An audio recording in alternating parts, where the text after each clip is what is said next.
प्रतिक्रियावादी शक्तिहरूका पाउमा आन्दोलनलाई चलाउने त्यसको लक्षण त हामीले हिजो मात्रै पनि देख्यौँ। राष्ट्रपतिलाई तपाईँसम्म भन्ने सभ्यता नेपाली कङ्ग्रेसमा रहेन। तर जब नेता बिग्छन्, जब नेता पतित हुन्छन्, तब आन्दोलनलाई सिद्ध्याउन उद्यत हुन्छ। म भन्ने भावना, म यो खालको भावना लगभग 2/3 स्थितिमा पुर्याइएको, एकीकृत बनाइएको आन्दोलन त्यसलाई ध्वस्त पार्ने प्रयास गरिरहेको छ। अदालतको फैसलाभन्दा अगाडि पार्टी फुटाइसकेका थियो, तर अदालतले अवजस लगायो। अहङ्कारमा कुदेर आन्दोलनलाई ध्वस्त पारिदिन्छु, समाप्त पारिदिन्छु, कब्जा गरिदिन्छु। नेता किन 6 वर्षमा छुट्छन्, कार्यकर्ता किन 13 वर्षमा छुट्छन्? मैनौँ भन्ने तमाम नेताहरू निहुरिँदै लुसुक्क हात टोएर टेक्दै बाहिर निस्किँदै गरेका छन् जेलबाट। लोकतन्त्र मान्दैन उनीहरू, लोकतान्त्रिक आचरण र अभ्यास मान्दैनन् उनीहरू।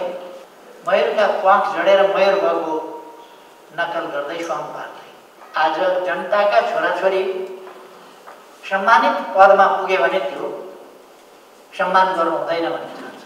पुष्पकमल दाहालले मानिसहरूलाई बोलेका, वचन लगाएका आरोप असभ्यताको पराकाष्ठ देखिन्थ्यो। नेपाली काङ्ग्रेसले पनि कसलाई गुरु माने हो, कसलाई गुरु थापे हो भनेर मलाई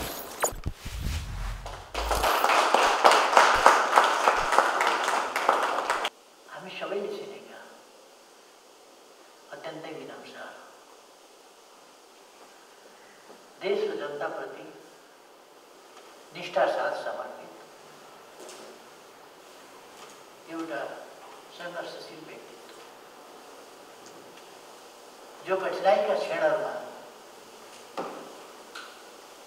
हरेस खान जानेन, झुक्न मानेन। त्यस्तो व्यक्तित्व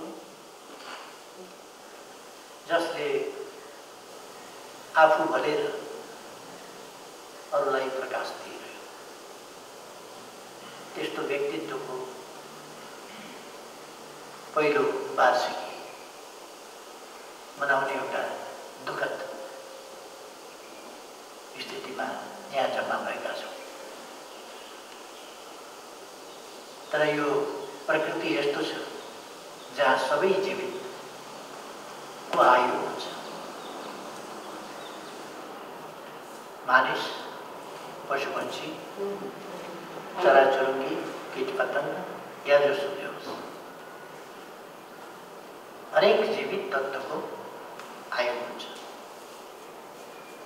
र त्यस आयुको सीमालाई हामीले नचाहे पनि स्वीकार्नुपर्ने हुन्छ। आज हामी त्यस्तै एउटा नचाहेको दिन 1 वर्ष अगाडि आयो। त्यसको स्मृतिमा यहाँ जम्मा भएका छौँ। त्यो दिन हाम्रा प्रिय मित्र बुद्धिबहादुर रायमाझी, उहाँको निधनको दिन, त्यसको 1 वर्ष। यस घडीमा म उहाँप्रति श्रद्धा र सम्मानका साथ श्रद्धाञ्जली अर्पण गर्छु र परिवारका सदस्यहरूलाई यसलाई प्राकृतिक नियमको रूपमा लिन, धैर्यताका साथ अगाडि बढ्न र आफ्ना कर्तव्य पथमा डटिरहन आग्रह गर्न चाहन्छु।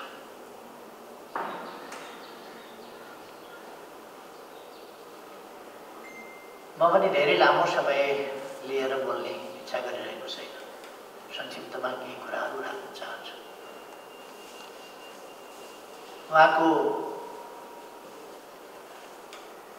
निधनपछि पनि उहाँको स्मृतिमा हाम्रो समाजको एउटा क्षेत्र क्रियाशील रह्यो। परिवार, आफन्त, मित्रहरू क्रियाशील रहे जसले उहाँलाई जान्दथे, जसले उहाँको सङ्घर्षशील र एक ढङ्गले भन्ने भने सफलताको जिन्दगीसँग जो परिचित थिए, जसले चिनेका बुझेका थिए, ती व्यक्तिहरू उहाँका ती महान कार्यहरू विस्मृतिको गर्तमा नजाउँ। ती बलिदानहरूबाट, ती कठिनाइहरूबाट अरूले पनि प्रेरणा प्राप्त गर्न सकुन्, उहाँका भोगाइहरूबाट अरूले पनि सिक्न सकुन्। र आजको लोकतान्त्रिक स्थिति, आज सार्वभौम सत्ता जनतामा छ, त्यो कसरी आएछ भन्ने कुराको ऐतिहासिक पृष्ठभूमि पनि जान्न पनि पाऊँ, बुझ्न पनि पाऊँ र त्यस मार्गमा निष्ठाका साथ अगाडि बढ्न प्रेरणा पनि पाऊँ भनेर उहाँका विचार र व्यवहारलाई समेटेका उहाँका आफ्नै संस्मरण, आफ्नै भोगाई र अनुभूतिहरू, खास गरी जेल पर्ने सन्दर्भ, जेलका भोगाई र तत्पश्चातका केही सन्दर्भहरू पञ्चायती जेलमा 13 वर्ष नामक पुस्तक उहाँले आफैले लेख्नु, प्रकाशित गर्न भ्याउनु भएको थिएन। त्यस बीचमा प्रकाशित भएको छ। म बुद्धिबहादुर रायमाझी स्मृति प्रतिष्ठानलाई धन्यवाद भन्न चाहन्छु। यस कार्यमा सहयोग पुर्याउनु हुने सम्पूर्ण महानुभावहरूलाई, योगदान गर्नुहुने सम्पूर्ण महानुभावहरूलाई हार्दिक धन्यवाद भन्न चाहन्छु।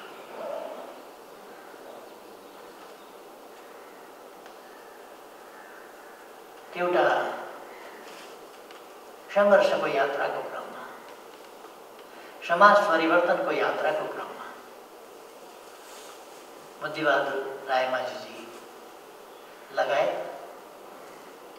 बडे सङ्घर्षका साथीहरूसँग मेरो भेट हुने र केही समय, केही लामै समय, केही वर्ष सँगै बस्ने पनि अवसर मिल्यो। त्यसबेला मेषराजजी, नेत्रजी, लीलामणिजी, हेमराजजी, बुद्धिबहादुरजी, बेदुरामजी लगायत साथीहरू, त्यस सङ्घर्षका साथीहरू जेलमा हुनुहुन्थ्यो, जसमध्ये हेमनाथजी, जसलाई म लेखनाथका बा भनेर उपनामले बोलाउने गर्थेँ, किनभने उहाँका छोराको नाम लेखनाथ थियो। घरबाट लेखनाथको पत्र आइरहन्थ्यो। लेखनाथले के लेखेछन् त बालाई भनेर मैले सोधिरहन्थेँ। लेखनाथले चिठी लेखे त भनेर सोधिरहन्थेँ। तर मैले बिस्तारै बिस्तारै हेमनाथजीको नाम नै लेखनाथका बा भनेर बोलाउने गरेको थिएँ। उहाँले त्यसलाई असाध्य प्रिय पनि मान्नुहुन्थ्यो। अर्थात् बढी सङ्घर्षका साथीहरूसँग मेरो जेल बसाई अत्यन्तै आत्मीय थियो। जेलको बसाई यसै पनि आत्मीय हुनुपर्ने हो, तर सधैँ सबैसँग आत्मीय सम्बन्ध नै हुन्छ भन्ने छैन। मान्छेहरू सबै एकै प्रकारका हुँदैनन्। त्यहाँ पनि खराब विचार, खराब मनसाय, खराब नियतका मान्छेहरू परेका हुन्छन् र त्यसले आफ्नो नियत, मनसाय र व्यवहार, आचरण पनि प्रकट गर्छन्। जेलमा पनि त्यस्तो हुने गर्छ। तर बढी सङ्घर्षका साथीहरू, अत्यन्तै सफा मन भएका साथीहरू र खास गरी कार्यकर्ता पङ्क्ति भनेर चिनिएका साथीहरू, अघि मैले नाम लिएका साथीहरू अत्यन्तै सोझा सिधा, इमान्दार अत्यन्तै निष्ठावान मेहनती साथीहरू। मैले जेलमा बस्दा प्राय पढ्ने पढाउने काम गर्थेँ। मैले पढ्नलाई साथीहरूलाई प्रेरित पनि गर्थेँ। बढी सङ्घर्षका साथीहरूभन्दा सङ्ख्या झापा सङ्घर्षका साथीहरूको ठुलो थियो। तुलनै गर्न नसकिने गरी ठुलो थियो। नखु जेल होस् कि भद्रगोल जेल होस् कि सेन्ट्रल जेल होस् कि वीरगञ्ज जेल होस् कि ती विभिन्न जेलहरूमा झापा सङ्घर्षका साथीहरू छ्यास्छ्यास्ती थिए। तर बढी सङ्घर्षका साथीहरूको सङ्ख्या अलिक सानै थियो, जसको बढी सङ्घर्ष भनेर चिनिने घटना नेतृत्व गर्ने नेताको हिसाबमा केशरमणि पोखरेल हुनुहुन्थ्यो। उहाँको र साथीहरूको केही अलिकति अन्तर्विरोध पनि थियो र साथीहरू अलिक जे कम्युनिस्ट भनेर उहाँहरूले बुझ्नुभएको थियो त्यो नपाउँदाखेरि अनौठो मान्नुहुन्थ्यो। नेताहरूसँग कार्यकर्ताको स्नेहपूर्ण व्यवहारको अपेक्षा हुन्छ, आत्मीय र सहयोगी व्यवहारको अपेक्षा हुन्छ। नेताबाट त्यस्तो पाइएन। भेदभाव र अपमानजनक व्यवहार पाइयो भने असन्तुष्टि पनि बढ्छ। जे होस्, साथीहरू अत्यन्तै कर्मठ ढङ्गले लाग्नुभएको थियो। अघि नै प्रदीपजीले पनि भन्नुभयो, विजयजीले पनि भन्नुभयो, पहिले केशरमणिजी बाहेक आम रूपमा साथीहरू भर्खर एसएलसी दिने तर्खरमा लागेका वा पढ्ने तर्खरमा लागेका त्यस्तो खालको स्थितिमा हुनुहुन्थ्यो भने कोही सामान्य घर व्यवहार गर्ने खालको स्थितिमा भएका साथीहरू। उहाँहरूमा एउटा सिक्ने, पढ्ने, उन्नति प्रगति गर्नुपर्छ, जान्नुपर्छ भन्ने भावना झापा आन्दोलनका साथीहरूमा भन्दा बढी थियो। झापा आन्दोलनका साथीहरूलाई मैले पढाउन खोज्दा पनि पढाउन नसकेँ। त्यहाँ बुर्जुवा शिक्षा लिनुहुन्न भन्ने खुब हल्ला चलाइएको थियो। केही विद्यालय छोडेर, केही क्याम्पस छोडेर हिँडेका साथीहरू यस्तो खालको एउटा बनाइएको थियो कि पढ्नै हुँदैन भन्ने खालको, जाँच दिन त हुँदै हुँदैन। जाँच दिनु भनेको त बुर्जुवा शिक्षाप्रतिको मोह बढेको त्यो एक खालको भन्ने हो भने अलिकति वर्ग सङ्घर्षको मैदानबाट कमजोर पर्दै गएको रूपमा लिने खालको कुरा थियो। तर बढी सङ्घर्षका साथीहरूमा पढ्नुपर्छ भन्ने भावना थियो। मैले पनि साथीहरूलाई पढ्न साइड गरेको थिएँ र साथीहरू पढ्ने कुरामा अत्यन्त दत्तचित्त भएर लाग्यो र त्यति बेला एक ढङ्गले पढ्न थालेर त्यहीँ एसएलसी दिएर त्यहीँबाट मास्टर्स गरेर र झापा आन्दोलनबाट चाहिँ एकजना नारद वाग्लेले मात्रै पढ्नुभयो, जो आज प्रोफेसर डाक्टर हुनुहुन्छ र कतारको राजदूत हुनुहुन्छ। उहाँले मात्रै पढ्नुभयो झापा आन्दोलनमा, अरू साथीहरूले पढेन। तर बुद्धिबहादुर रायमाझी उहाँले अङ्ग्रेजी राम्रो बनाउनुभयो। मेजराम भूषालले आज पिएचडी गरिसक्नु भएको छ र केशरमणिजीको नाताले साला प्रभाकृष्ण पौडेलजी उहाँले धेरै राम्रो अङ्ग्रेजी बनाउनुभयो। पहिलो राम्रो अङ्ग्रेजी प्रभाकृष्ण पौडेलको भयो। उहाँको चाहिँ धेरै राम्रो प्रभाकृष्ण पौडेलको अङ्ग्रेजी। आज पनि नेपालमा अङ्ग्रेजी जान्ने मान्छेहरू खोज्नु गर्नु पर्यो भने प्रभाकृष्ण पौडेल पर्नुहुन्छ भन्ने मलाई लाग्छ। त्यति राम्रो अङ्ग्रेजी उहाँको छ। त्यसपछि बुद्धिबहादुर रायमाझी, त्यसपछि अरू साथीहरू। उहाँहरूले थुप्रै किताबहरू पढ्नुभयो। जेलमा बस्दा केही रचनाहरू गर्नुभयो। साहित्यका विभिन्न विधा तिनीहरूमा रुचि राख्नुभयो, पढ्नुभयो। र आत्मविश्वास, पढाइ सँगसँगै उहाँहरूको आत्मविश्वास यसरी बढ्यो कि केही गर्न सकिने रहेछ भन्ने भावना। त्यसरी बाहिर गएपछि प्रभाकृष्ण पौडेल अङ्ग्रेजीको टिचर नै हुनुभयो। बुद्धिबहादुर रायमाझी उहाँ पनि अङ्ग्रेजीकै टिचर उहाँ पनि अङ्ग्रेजीकै टिचर हुनुभयो। अरू साथीहरूले पनि विभिन्न मात्रामा राम्रो ज्ञान हासिल गर्नु। म ती कठिन दिनमा उहाँहरूसँगको यात्रा, उहाँहरूसँगको बसाइ र उहाँहरूसँगका विभिन्न विषयका ज्ञानका बारेमा संवाद, विचारहरूको आदान प्रदान, ती कुराहरू स्मरण गर्छु। म चाहिँ अलिक निष्क्रिय बस्न नरुचाउने। त्यसो भएर मैले कहिले कवि गोष्ठी, कहिले निबन्ध गोष्ठी, कहिले कथा गोष्ठी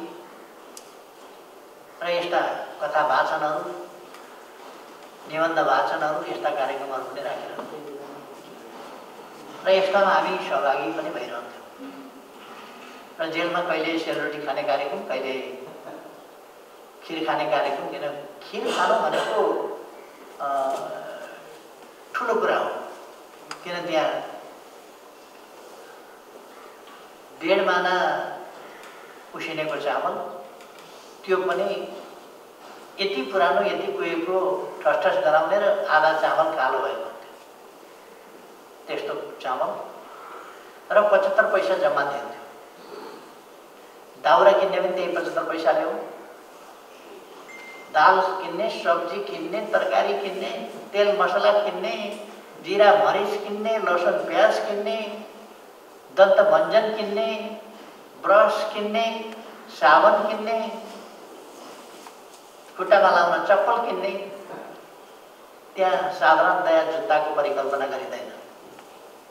किन जुत्ता किन्ने पैसाको त्यहाँ परिकल्पना गरिँदैन। घरबाट कसैले पैसा ल्यायो भने पनि त्यहाँ कोही कमजोर हुन्छ, त्यहाँ कोही बिरामी हुन्छ, उसलाई अलिक हेरविचार गर्नुपर्ने हुन्छ।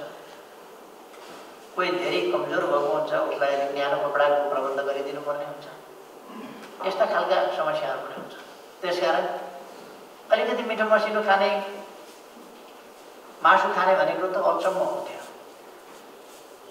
प्राय खाना खाने बेलामा दालको सम्बन्धमा चर्चा हुने गर्थ्यो। कसैले यसो कचौरामा छाम्थ्यो अनि यो पेसाब पानीको नाम के हो भनेर सोध्थ्यो। यो दाल भन्छन् यसलाई भन्थे पकाउनेवालाले। दाल भनेको त अनि केही गेडागुडी हुनुपर्ने भनेको, काँचै दिएको होइन, पकाएको हो, पग्लियो भन्ने चलन थियो। त्यहाँ केही पनि भेटिँदैन थियो। 35 जनाको मेसमा आधा चौथाइ दाल। चौथाइ भनेको 1 मानाको 4 खण्डको 1 खण्ड चौथाइ, त्यसको आधा चौथाइले 35 जनाको मेसमा हामीले खाएका छौँ। नपग्लिए पनि दाना फेला पार्नु भनेको साह्रै ठुलो कुरा हो। यार्चा गुम्बा खोज्न सजिलो, तर कचौरामा दालको दाना भेटिँदैन थियो। त्यस खालको स्थितिमा हाम्रो भनाइ थियो अक्सर दाल पाक्यो भने तरकारी पाक्दैन, तरकारी पाक्यो दाल पाक्दैन। कहिले कहिले नुन खुर्सानीको अचारसँग मात्रै खानुपर्छ, किनभने पैसाले किन्न पुग्दैन।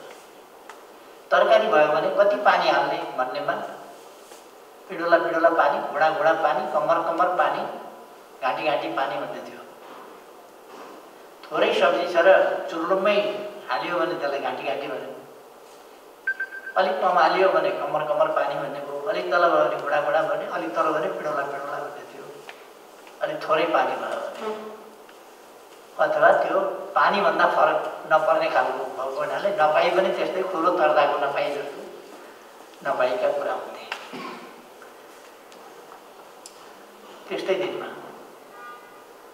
हामीले सँगै बस्ने र दुःखका दिनहरू भविष्यका सुनौला दिनका आशामा बिताउने गर्थ्यौँ र त्यो आशावादी तपाईँले साथीहरूमा पाउँथे। त्यही आशावादिताले गर्दा पढ्नुपर्छ र सिक्नुपर्छ भन्ने भावना, सुन्दर भविष्यप्रतिको आशावादिता, परिवर्तनप्रतिको विश्वास र आफ्ना त्याग मेहनतहरूप्रतिको तिनको निष्फलता हुँदैन, तिनको मूल्य समाज परिवर्तनमा प्रकट हुन्छ, जनजागरण र चेतनामा प्रकट हुन्छ। त्यो मान्यता साथीहरूमा थियो र नै साथीहरूले प्रगति गर्नु। असाधारण ढङ्गले जेल जीवनमा प्रगति गर्ने साथीहरूमध्ये थुप्रै मान्छे जेल पर्छ, तर जेल पर्दा भन्दा निस्किएर बुद्धिबहादुर रायमाझी दुःख पाउनु भयो होला, तर निस्किँदा एउटा गुरुकुलमा पढ्न गएको विद्यार्थीले कष्टपूर्ण ढङ्गले पढेर बाहिर आएको जस्तै उहाँले त्यस समयलाई खेर पाल्नु भएन र एउटा साधारण युवा जेलभित्र परेको एउटा विद्वान नवजवान, उहाँ पनि नवजवान जस्तो जवान, नवजवान त नभनौँ जवान, जवान अब जवानी अवस्थामै उहाँ बाहिर निस्किनुभयो, तर ज्ञानको एउटा ठुलो भण्डार, ज्ञानको ठुलो एउटा खजाना बोकेर निस्किनु। त्यसको प्रतिबिम्ब उहाँको लेखनमा आएको साहित्य, त्यसमा बिम्बहरूको प्रयोग, त्यसमा व्यञ्जनाको प्रयोग, ती कुराहरू उपमा, दृष्टान्त र सङ्केतहरूको प्रयोग जसले साहित्यलाई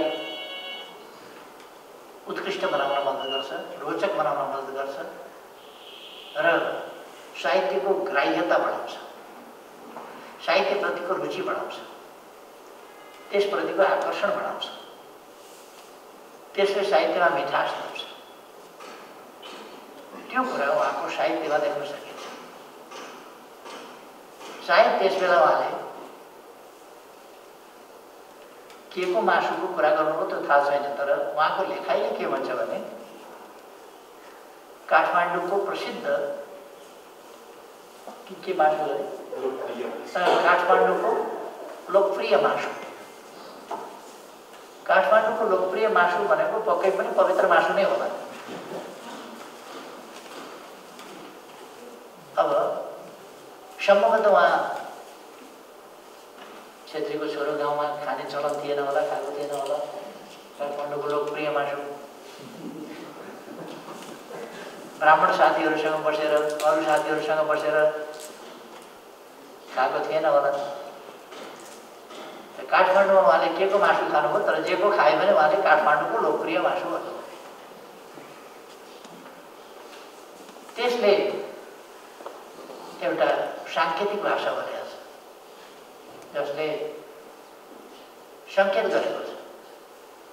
काठमाडौँको लोकप्रिय मासुले एउटा जनावरको चित्र बनाउँछ, तुरुन्तै फोटो खिच्छ। एउटा फोटो खिचेर मान्छेको अगाडि जनावर उभ्याउँछ काठमाडौँको लोकप्रिय मासु।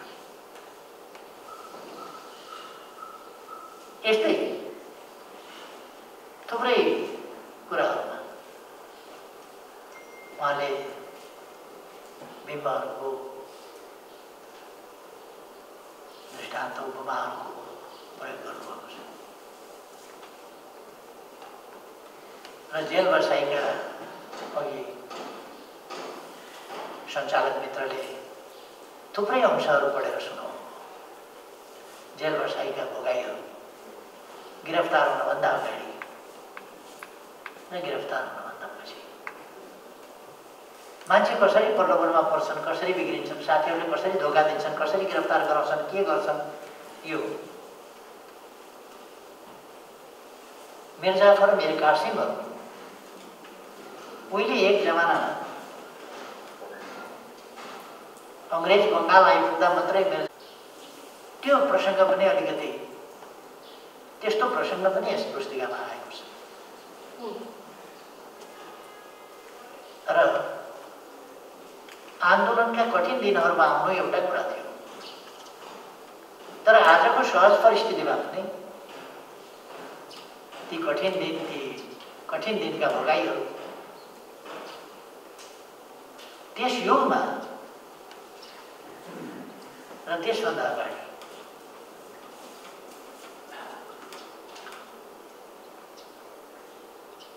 नागरिकहरूले भोगेका, जनताले भोगेका र जनताका अगुवाहरूले भोगेका पीडाहरू, ती पीडाले पारेका अवसरहरू, तिनले बनाएका घाउका अनेक ढोगहरू र अनेक बलिदानका गाथा, तिनीहरूप्रति अनादर गर्दै, तिनीहरूप्रति अत्यन्तै अपमान गर्दै आज पनि हामी देख्न सक्छौँ आन्दोलनका विरुद्ध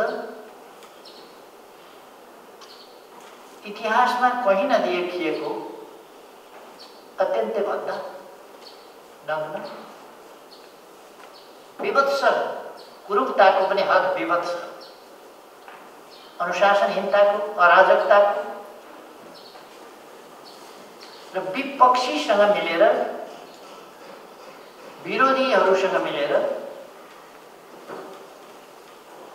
नेपालमा छरिएको, नेपालभरि फिजिएको उज्यालोलाई निभाउने देशी विदेशी जनविरोधी प्रतिक्रियावादी शक्तिहरू जुन छन् तिनीहरूको हतियार भएर, तिनीहरूको सेवक भएर निर्लज्जतापूर्वक अहिले पनि आन्दोलनका विरुद्धमा लाग्ने तत्त्वहरू देखिएका छन्। यो एक समय मात्र होइन, धोखा र बेइमानी झाँसीकी रानीका विरुद्ध मात्रै भएको होइन, राष्ट्रियताको पक्षमा लड्दा झाँसीका रानीका विरुद्ध पनि भएकै थियो, अरूका विरुद्ध पनि भएका थिए। यस्ता कुराहरूले मलेसियाको कम्युनिस्ट आन्दोलनलाई सिद्ध्यायो। यस्तै कुराहरूले विभिन्न ठाउँका आन्दोलनहरूलाई सिद्ध्याए र दुनियाँमा सामाजिक न्याय र समानताको, समृद्धि र विकासको आन्दोलन, समतामूलक समृद्धि, समृद्धि सहितको समानता सहितको समृद्धि, यसका निम्ति लड्ने वास्तवमा कम्युनिस्ट विचार मात्रै हो। त्यसलाई जेसुकै नाम दिनु, त्यो मात्रै हो। तर त्यस विचारलाई प्रतिक्रियावादीहरूले सहँदैनन्, त्यसको यात्रा सजिलो छैन। बुद्धिबहादुर रायमाझी र अरू साथीहरूले जेल बिताउनु परेको, जेलमा कष्टकर जिन्दगी बिताउनु परेको, त्यस्तै कारणहरूको पृष्ठभूमिमा अरू रोगहरू पैदा हुन्छ। त्यस्तै कारणहरूको पृष्ठभूमिमा सबभन्दा बढी रोगले गान्छ।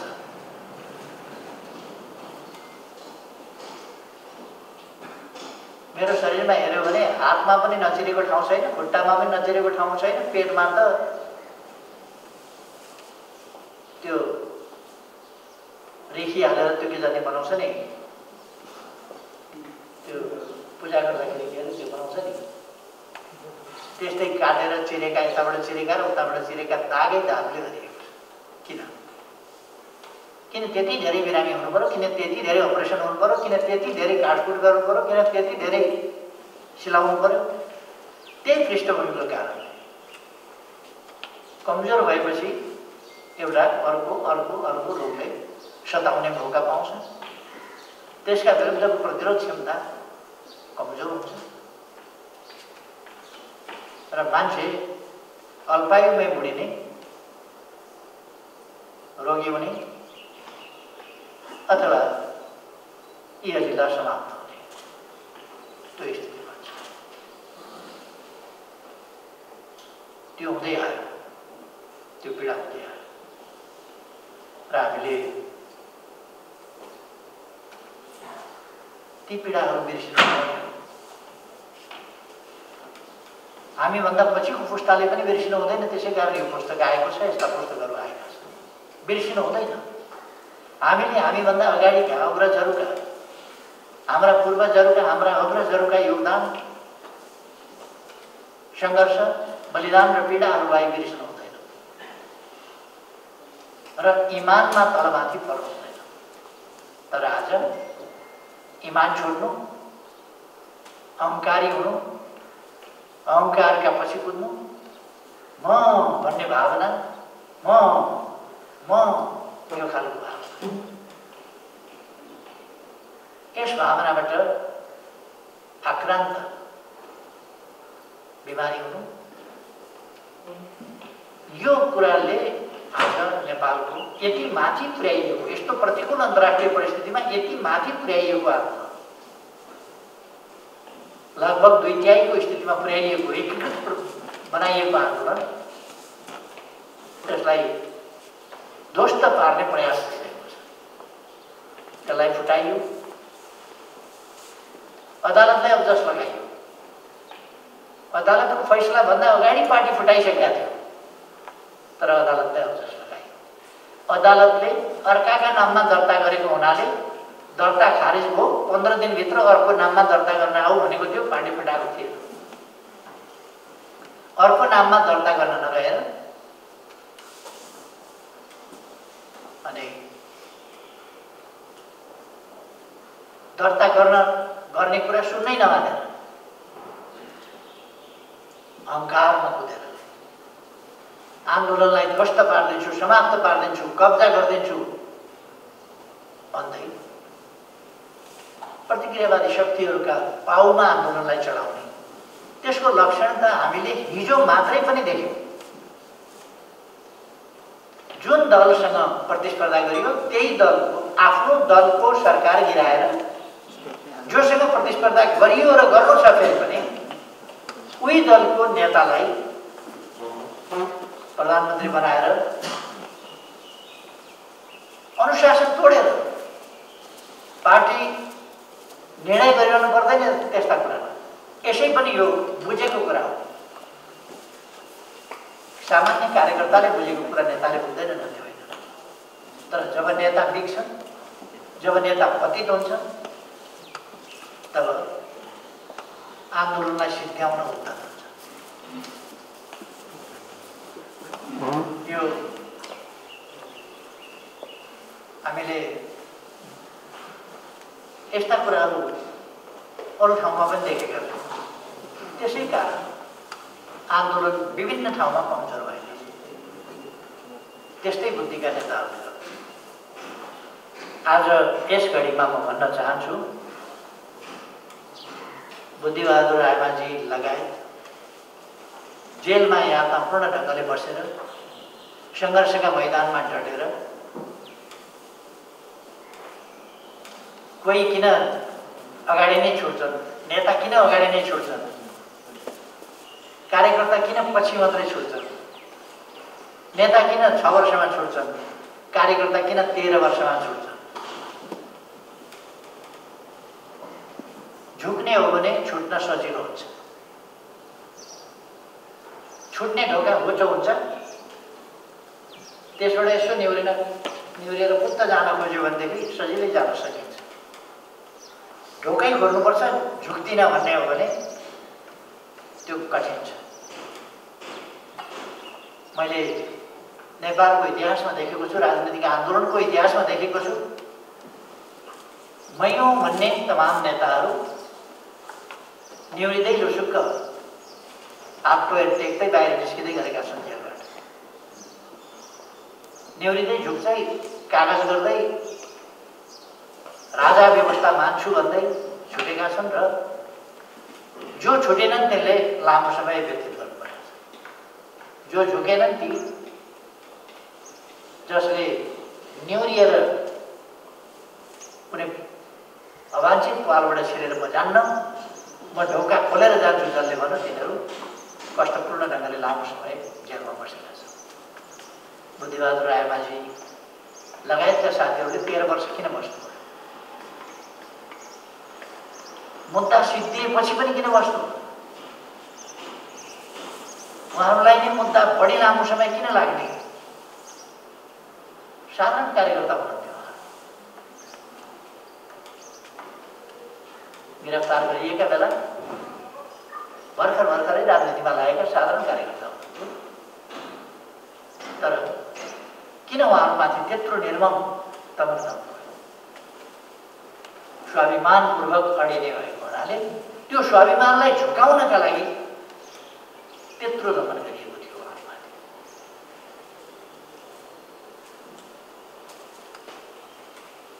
हामीले ती बलिदानका गाथाहरूलाई बिर्सिनु हुँदैन, ती त्यागहरूलाई बिर्सिनु हुँदैन, त्यसबाट सिर्जना भएका उपलब्धिहरूलाई बिर्सिनु हुँदैन। तिनलाई रक्षा गर्नुपर्छ, तिनलाई अगाडि बढाउनुपर्छ। र आज नेकपा एमाले तमाम शहीदहरू, हाम्रा पूर्वजहरू, हाम्रा अग्रजहरू सबैका त्याग, बलिदान, योगदान सबैलाई सम्मान गर्छ। तिनीहरूलाई शिरमा राखेर देश र जनताका हितहरूप्रति प्रतिबद्ध रहेर, जनताप्रति, जनताका हितहरूप्रति प्रतिबद्ध रहेर ती कुराहरूलाई प्राप्त गर्ने दिशामा अगाडि बढ्छ, देशलाई अगाडि बढ्न नेतृत्व प्रदान गर्छ। यसमा म सबै साथीहरूलाई भन्न चाहन्छु, जुन परिवारहरूले कष्ट बिहोर्नु भएको छ आन्दोलनका लागि, कष्ट बिहोर्यौँ हामीले भने त्यो कष्ट खेर गएको छैन। जुन उपलब्धिहरू, उपलब्धिको प्रतिफल कसले कति पायो त्यो बेग्लै होला। जसले जति योगदान गर्यो त्यति प्रतिफल पाएन पनि होला। आन्दोलनमा गरिएको योगदान लगानी होइन, आन्दोलनमा गरिएको योगदान त्याग। लगानीको प्रतिफल खोजिन्छ, त्यागको प्रतिफल खोजिन्न, व्यक्तिगत प्रतिफल खोजिन्न। त्यागको प्रतिफल देशको परिवर्तनमा हेरिन्छ र हाम्रा शहीदहरूको बलिदानको प्रतिफल, हाम्रा अग्रजहरूको त्याग र योगदानको प्रतिफल आजको परिवर्तनमा हामी प्रतिबिम्बित भएको देख्न सक्छौँ। र यो व्यक्तिका लाभका निम्ति गरिएको लगानी होइन, देशका निम्ति गरिएको बलिदान। त्यसकारण प्रतिफल वैयक्तिक रूपमा कतिले पाउँदै नपाएको होला, तर चित्त केमा बुझाएका छन्, ती भुक्तभोगी परिवारहरूले चित्त केमा बुझाएका छन् भने हाम्रो पीडा, हाम्रो आँसु, हाम्रो दुखाइ, हाम्रो भोगाइ देशको परिवर्तनमा प्रतिबिम्बित भएको छ। उपलब्धिहरूमा यो अनुदित भएको छ। त्यसको रूपमा यो फलेको फुलेको छ। त्यसमा सन्तुष्टि छ। अब थप कर्तव्य त्यसको रक्षा गर्ने र त्यसलाई अगाडि बढाउने कुरामा रहेको छ। र आज हामीले सङ्कल्प गर्नु परेको छ कि हामी यी उपलब्धिहरूलाई उड्न कुनै हालतमा दिने छैनौँ। अचम्म लाग्छ मलाई, जसले लोकतन्त्र मान्दैन उनीहरू, लोकतान्त्रिक आचरण र अभ्यास मान्दैनन् उनीहरू, लोकतन्त्रका हिमायती भएर मयूरका प्वाख जडेर मयूर भएको नकल गर्दै स्वाङ पार्दै, आदर्शहीन अरूले आदर्शका नकली कुरा गर्दै देशलाई अराजकता, असभ्यतातिर लान खोजिरहेका छन्। भाषाको हिसाबले गाली गलौज तथा न औपचारिक भाषामा मैले आज प्रमुख प्रतिपक्षी दलका नेता नेपाली कांग्रेसका सभापति शेरबहादुर देउवाजीको औपचारिक वक्तव्य हेरे। राष्ट्रपतिलाई तपाईसम्म भन्ने सभ्यता नेपाली कांग्रेसमा रहेन। सभापतिको तहबाट राष्ट्रपतिको सम्बन्धमा बोलिएको भाषा तिमी उनी यसो गरे यस्तो भाषा बोलिएको छ। अथवा सामन्तवाद प्रतिको दलाली त्यस ठाउँमा एउटा कुलीन घरानिया जन्मसिद्ध श्रेष्ठताको पाखण्डी सिद्धान्तको आधारमा आएको कुनै नालायक पात्र राजा नामको कोही हुन्थ्यो भने कस्तो कस्तो भाषा बोलेर नेउरिएर बुढल्किएर हात मुसालेर के भाषा बोल्थे यिनै मान्छेहरू आज जनताका छोराछोरी सम्मानित पदमा पुगे भने त्यो सम्मान गर्नु हुँदैन भन्ने ठान्छ। तपाईँ पनि भन्नु हुँदैन राष्ट्र प्रमुखलाई भन्ने ठान्छ। असभ्य तरिकाले बोल्नु आफ्नो बहादुरी ठान्छ। अरूलाई त तिमी भन्नु बहादुरी ठान्छ। मलाई अरू त चलेकै थियो, नेपाली कांग्रेसका सभापतिको पनि त्यस स्तरको भाषा देखेपछि गणतन्त्रलाई खुल्याउने अभियानको गहिराई र व्यापकता कहाँसम्म पुगेको छ भन्ने कुरा चाहिँ अचम्म लाग्यो। हामी समाजलाई एउटा असभ्य समाजको रूपमा, बेथिति समाजको रूपमा, मर्यादाहीन समाजको रूपमा, कुसंस्कृत समाजको रूपमा, संस्कारहीन त्यस्तो समाजको रूपमा हामीले समाजलाई बनाउन खोजेको होइन। हामीले समाजलाई एउटा मर्यादित, सभ्य, सुसंस्कारयुक्त, समृद्ध समाज, समानतायुक्त एउटा मानवीय भावना, सामाजिक सुप्रबन्ध भनेको त्यसको एउटा पक्ष मात्रै हुँदैन।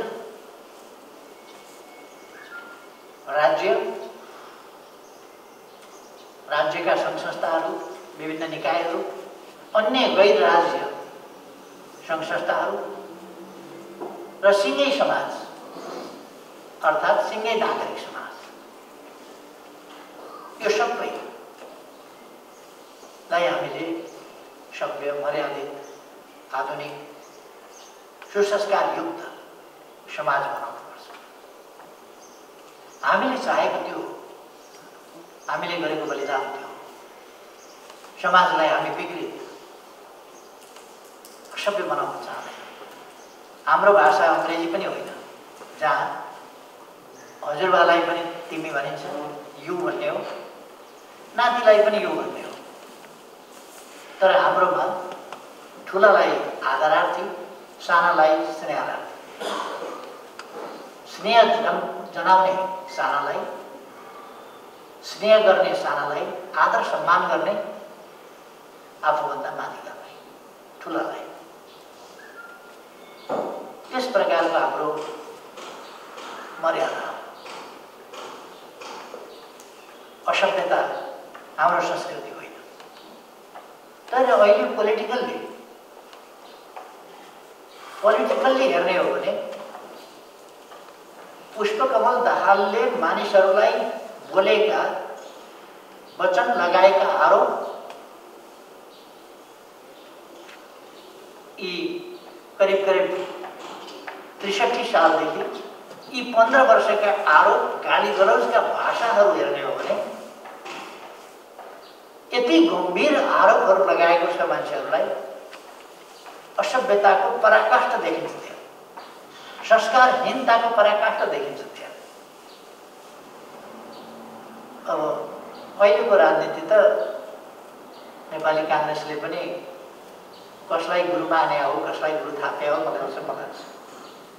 अरू नेताहरूले कसलाई गुरु थापेको हो, संस्कारहीनता, असभ्यता, यस्ता कुराहरूतर्फ समाजलाई धकेल्न खोजिएको छ बलजफ्ती, जुन एउटा भयावह स्थिति हो। र हामी हरेकले समाजलाई सभ्य समाज राख्न, सुसंस्कृत, स्वदेशी विदेशी कसैले देख्दाखेरि पनि नेपाली समाज भनेको एउटा सभ्य सुसंस्कृत समाज हो भन्ने हिसाबले बुझ्ने। हामी अलिक पछाडि पर्यौँ। हाम्रा छिमेका ठुला देशहरू उपनिवेश भए। हामी स्वतन्त्र रहे पनि उपनिवेशको बिचमा घेरिएर बस्यौँ, बाँधिएर बस्यौँ। यहाँ सामन्तवादले जकड्यो, हामी पछाडि पर्यौँ। तर हाम्रो इतिहास, हाम्रो कल्चर, हाम्रो संस्कार, संस्कृति, सभ्यता यो तै पनि एउटा सभ्य संस्कार, संस्कृति हो। गौरवपूर्ण इतिहास भएको संस्कृति।